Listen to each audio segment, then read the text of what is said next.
managano ang lahat at bawat isa sa kapayapaan at kaliwanagan ngayon at magpakailan.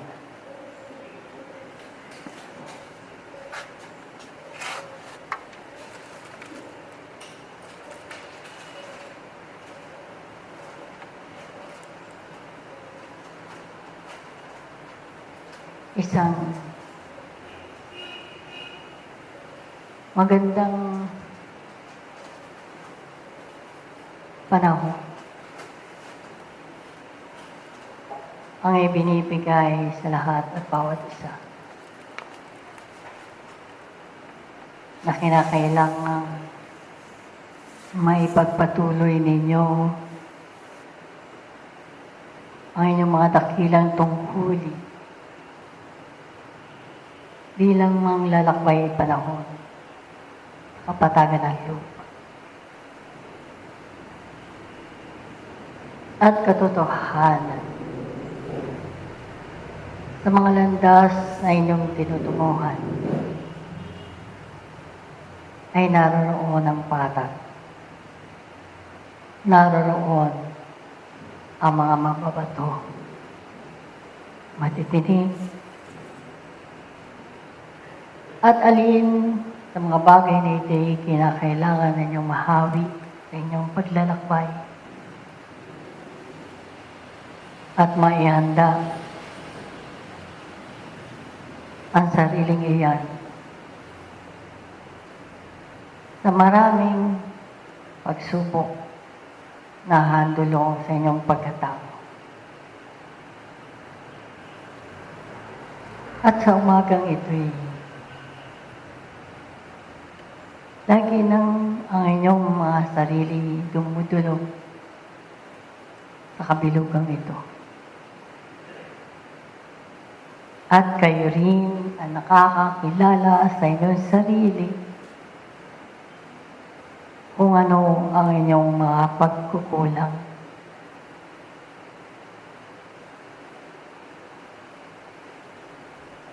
Kung bakit kayo ay pinananatiling naririto 30 minutos bago ang pagpapasimula ng ating gawain. Ay sapagkat kinakailangang maihanda ang inyong sarili, maalis ninyo ang maraming karamihan. At sa inyong pagbalik mo, ay nalalaman na ng kabatayaan ang inyong pangangailangan. Naroon man kayo sa maliliit na panalangin at nagkaambil upang kayo'y dulutan ng kaginhawaan, ay hindi pa man binubuka ang inyong mga bibig, ay binibigay ang mga pagkakataon upang kayo'y tulungan sa mga sandaling ito. Subalit, kung sa inyong pagtulog ay ibinigay ang kaginhawaan at lakas upang kayo ay makapagpatuloy. Sa paglabas, ang lunduyang ito'y itinitipid ninyo ang lakas na inyong wawaldasin sa buhay laman. At kung nakauunawa kayo, ang binibigay sa inyo ay tunay na nakatutulong at pagbibigay sa inyo ng kaginhawaan, ay ibibigay din ninyo ang ganang ninyong sarili upang mapanatili ninyo ang lakas na sa inyo ay binigay. Subalit, kung kayo ay nakakagawa pa rin ng maraming kamali, pag-iisip ng mga bagay na negatibo at mga damdaming nagbibigay ng init ng simbuyo, ang katotohanan, unti-unti ay nababawasan ang lakas na yan. hindi nagtatagal. Paano'y nasa sa inyo ang kaganapan ng lahat ng bagay. Kaya nga't kinakailangan ninyong maunawaan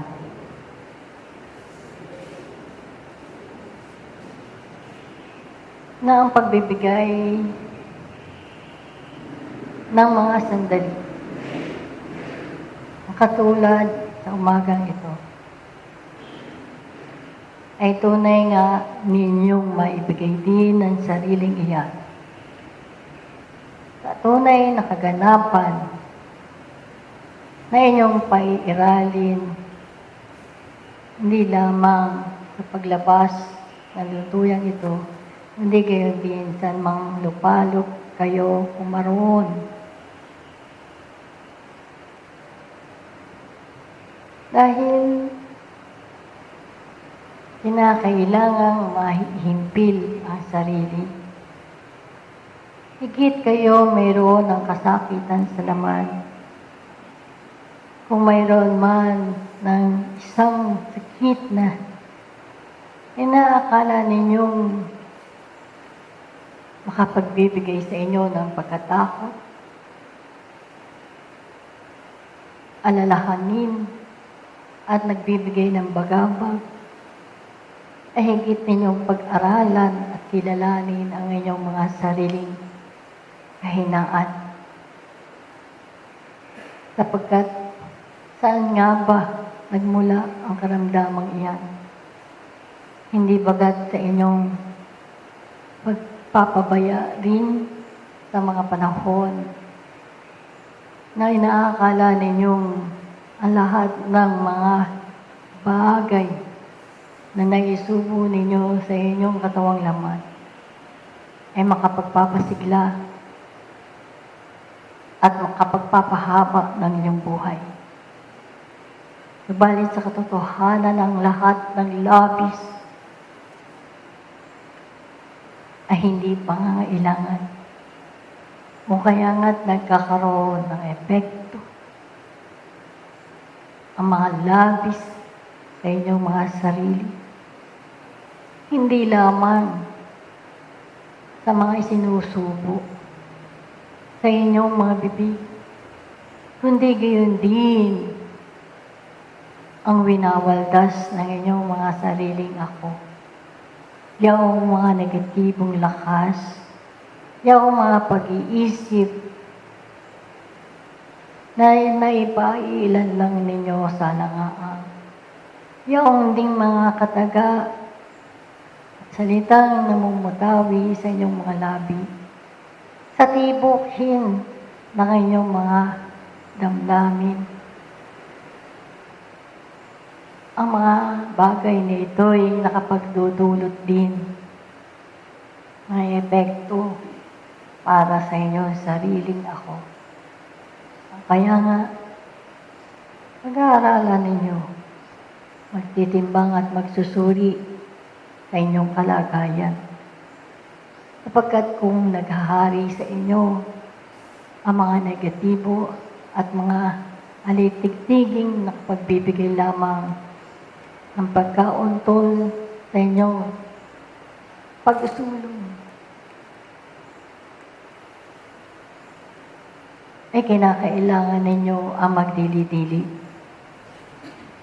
upang sa mga pagkakataon na kung mamutawi man sa inyong mga labi ang mga mumanding dalangin na humihingi kayo ng kaginhawan at lakas, ay tunay na maibigay sa inyo sapagkat kayo'y nagpapakatotoo at nagpapakatatapat. Naroon ang pananampalatayang nagbibigay ng kahayagan na tunay na kayo ay sumusunod sa mga batas na pinaiiral sa lupa. Sumusunod kayo sa maraming alituntunin. Sumusunod kayo sa pangangalaga ng inyong mga katawang laman upang dito nga ay hindi ninyo maranasan pa ang mga sandali ng inyong pagdaing. At kung ito na nga ang mga pagkakataon na ang pagbabayad ng inyong mga kautangan sa mga nakaraang panahon, ay higit ninyong maihanda ang landas patungo sa kaharian ng mga langit, sapagkat kinakailangan ang paglilinis ng inyong katauhan at higit na paglilingkod na inyong maisagawa sa lahat ng panahon. Kaya nga, ang kahalagahan ng bawat sandali ay inyong pahalagahan. Huwag ninyong ilaan sa pag-uukol lamang sa mga bagay na material na naiiwan at napupulok sa lupa. Alalahanin nyo na ang pagkakataon na ibinibigay sa inyo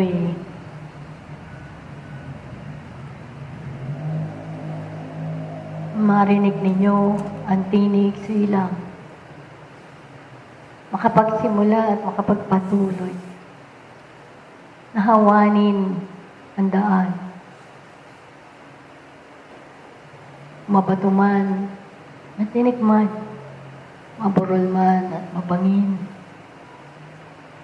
ay handa ninyong lakarin ang mga bagay na ito, sapagkat nalalaman ninyong kayo ay nagpapakatapat sa tungkulin na iniingatan sa inyong mga balikat. Kung kaya nga, sa umagang ito'y hindi lamang ang inyong mga katawang laman ang binibigyan ng karagdagang lakas, kundi dinaragdagan din ang para sa inyong mga espiritu na kayong higit na pangunahing tauhan na siyang gaganap upang kayo managumpay sa lahat ng panahon. Ito ang maliit kong alay sa umagang ito at magpapatuloy tayo sa iba pa.